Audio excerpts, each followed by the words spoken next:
àìbẹ̀rù kú. Ní ṣọ́ọ̀ṣì yín tí wọ́n bá sọ pé wọ́n rí pósí wọ́n ní ká gba àwẹ̀ ọjọ́ mẹ́ta tí ṣọ́ọ̀ṣì yín wá kún, òkú gbogbo yín. Ìwọ ọmọkùnrin irọ́ lọ pa ó dáa. Nígbà táwọn ṣe Bible study ṣọ́ọ̀ṣì níjọ́ wo ló dé Bible study gbẹ̀yìn? Wọ́n wá rí pósí lọ́wọ́ amúra lélẹ́lẹ́ lọ́ ń gbàdúrà torí ẹ fẹ́ kán sọ̀nù. Àlòkù ni ẹ.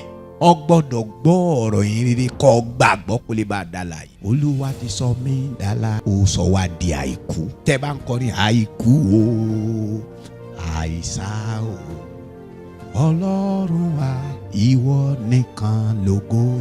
Ẹ̀yin náà ti da àìkú.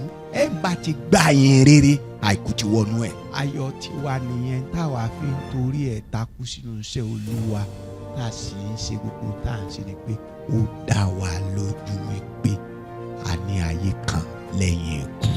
Kí ló jọ dá wa lójú? Níjọ́ tí a jíǹde tá gbọ́rọ̀ mọ́ Ọlọ́run tá jíǹde, ìní àìkú ti dé sí ọkàn.